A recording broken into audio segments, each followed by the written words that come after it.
Voilà un sujet qui mérite d'être abordé parce que je crois bien que peu de personnes en parlent et du coup, un grand nombre d'entre vous risquent bien d'être un peu déçus des résultats. Toutes les vidéos que j'ai pu voir sur les portails énergétiques présentent un peu cette journée comme une journée magique où il suffirait de poser ses demandes à l'univers, ce jour spécifique du portail, pour que tout se concrétise comme par enchantement. Et je crois bien que, si vous prenez cela au pied de la lettre, un grand nombre de personnes vont vite déchanter. Semer au bon moment, le jour d'un portail énergétique, est la meilleure chose que vous puissiez faire. Mais si vous en restez là, il ne se passera pas grand-chose et votre récolte risque bien d'être maigre, voire même pas de récolte du tout. Ça fait plus de 30 ans que je parle de cela dans mes coachings et informations vidéo que je diffuse sur mon site internet, mais il est vrai que je n'en ai pas vraiment parlé non plus sur les réseaux sociaux, donc je vous en parle aujourd'hui, raison de cette vidéo complémentaire est importante. Je ne remets absolument pas en cause la puissance vibratoire de ce portail particulier avec les 3-8 alignés, mais pour bien comprendre, je vais vous donner une métaphore, d'autant plus utile que si l'on veut comprendre les lois de l'univers, il faut regarder comment les choses se passent ici-bas, dans le monde concret, car comme l'a si bien dit Hermès Trismégiste dans la table d'émeraude, ce qui est en bas est comme ce qui est en haut, et ce qui est en haut est comme ce qui est en bas. Si je veux paraphraser, je dirais le monde visible est comme le monde invisible et le monde invisible est comme le monde visible. Donc pour bien comprendre le monde invisible, regardons comment fonctionne le monde visible. Cette base étant posée, vous serez d'accord avec moi que si vous semez des graines de carottes, vous ne récolterez pas des choux-fleurs. Si vous semez des graines de carottes, vous récolterez des carottes. Sauf si vous semez ces graines au mauvais moment, c'est-à-dire à la mauvaise saison. Car si vous semez à la mauvaise saison, elles ne pousseront pas, tout simplement. En ce sens, un portail énergétique offre des conditions vibratoires exceptionnelles qui, par analogie, représentent donc la bonne saison pour semer. Donc oui, lorsqu'un portail est ouvert, cela veut dire qu'un canal spécial est ouvert sur le monde invisible, le monde spirituel, et que c'est effectivement le bon moment pour semer, pour passer vos demandes à vos aides spirituelles, vos guides, votre ange gardien, etc.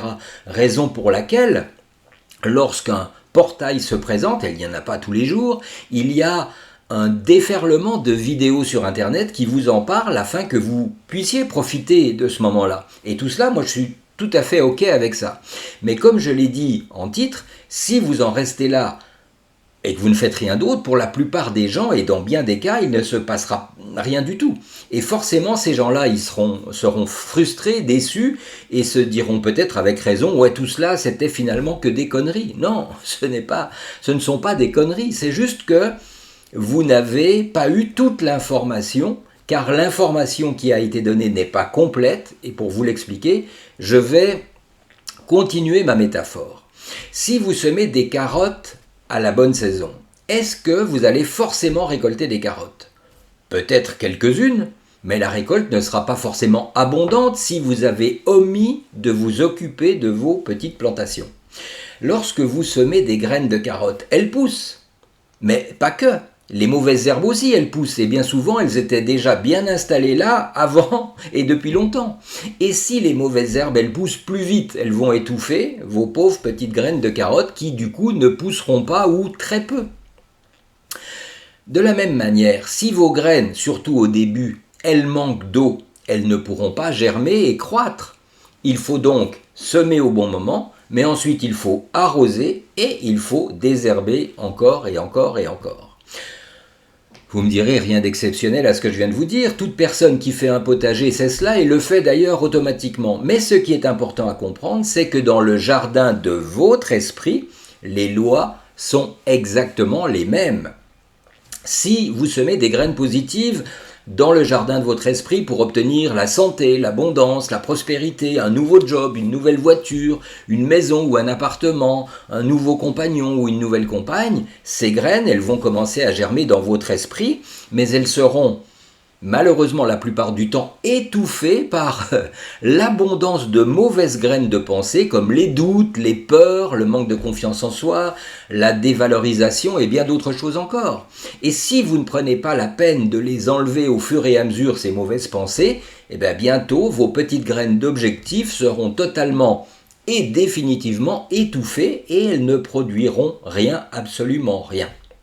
De la même manière, après avoir semé vos bonnes graines d'objectifs, il est important de les arroser pour leur permettre de pousser plus rapidement et de pouvoir grandir dans de bonnes conditions. Donc semer au bon moment, le jour d'un portail énergétique, c'est la meilleure chose que vous puissiez faire. Mais si vous en restez là, il ne se passera pas grand-chose. Donc c'est ensuite que le vrai, et j'insiste bien là-dessus, c'est ensuite que le vrai travail commence. Parce que semer, ça ne prend pas beaucoup de temps. Mais entretenir de bonnes conditions pour vos plantations, ça va vous prendre du temps. Et c'est important de le faire le plus souvent possible. Alors à quelle cadence, me direz-vous ? Je reviens à la métaphore. Juste après avoir semé, vous allez veiller à arroser régulièrement et peut-être qu'au début, vous allez arroser tous les jours. Mais arroser ne veut pas dire noyer, car trop d'eau va tout faire pourrir. Et si vous transposez, si vous avez semé un objectif, l'arroser c'est quoi ? C'est prendre 1 à 2 minutes, 2 à 3 fois par jour pour visualiser votre objectif atteint, c'est-à-dire réalisé. Et surtout, remercier, c'est-à-dire exprimer votre gratitude à l'univers pour vous avoir mis en place de bonnes circonstances pour favoriser la réalisation de votre demande. Ça, c'est ce que je pourrais dire l'arrosage. Mais encore une fois, quoi que vous semiez dans un jardin, les mauvaises herbes aussi, elles poussent. Et si vous les laissez prendre le dessus, alors même si vous avez bien arrosé, et d'ailleurs, si vous avez bien arrosé, elles en profitent aussi, vos plantations ne vont pas pouvoir croître dans de bonnes conditions. Et la récolte, elle sera soit très maigre, pratiquement insignifiante, c'est-à-dire bien plus maigre en tout cas ce que vous auriez pu récolter, soit dans le pire des cas, et suivant l'importance des mauvaises herbes, la récolte, elle sera tout simplement inexistante. Donc, enlever les mauvaises herbes, c'est neutraliser toutes vos pensées négatives, c'est neutraliser tous vos sentiments négatifs, quels qu'ils soient, même s'ils n'ont pas un rapport direct avec votre objectif. En fait, c'est comme pour la maladie, c'est le terrain qu'il faut soigner. Une mauvaise herbe, si vous l'arrachez, elle repoussera d'une manière ou d'une autre. Voilà pourquoi il faut traiter le terrain. Et traiter le terrain, c'est faire en sorte que vos pensées soient les plus positives et les plus lumineuses possibles. Parce que là où est la lumière, les ténèbres ne peuvent pas prendre place. Et vous me direz, oui, bon d'accord, mais c'est difficile d'être positif en permanence. Et je suis bien d'accord avec vous, je vous l'accorde. Ce n'est pas facile. Mais pas facile ne veut pas dire impossible. Et donc, il y a tout un tas de techniques, de méthodes pour réduire au maximum toutes ces pensées parasites. Ça s'apprend. Et ce serait d'ailleurs bien trop long de vous en parler ici en détail. En bref, c'est justement l'objectif de tout le travail de la gestion du stress émotionnel et du développement personnel. Si vous voulez approfondir, je vous encourage à me rejoindre sur mon site positivonslavie.com où vous trouverez d'ailleurs une multitude de vidéos, de coaching et d'informations sur tous ces sujets, sur tous ces domaines. Vous y trouverez des vidéos et des informations où je vous parle de notre relation justement avec le monde spirituel, le travail que l'on peut faire avec les anges, créatures célestes qui sont nos représentants et nos ambassadeurs dans le monde invisible et spirituel. En tous les cas, je souhaite et j'espère que cette vidéo complémentaire vous aura au moins permis de comprendre que semer au bon moment lors d'un portail énergétique, c'est parfait, mais le travail ne fait que commencer. Et si vous ne faites que cela, alors ne vous attendez pas à des miracles. Parce que les miracles, ils n'interviennent que lorsque vous préparez leur venue et que vous créez les conditions pour qu'ils puissent se réaliser.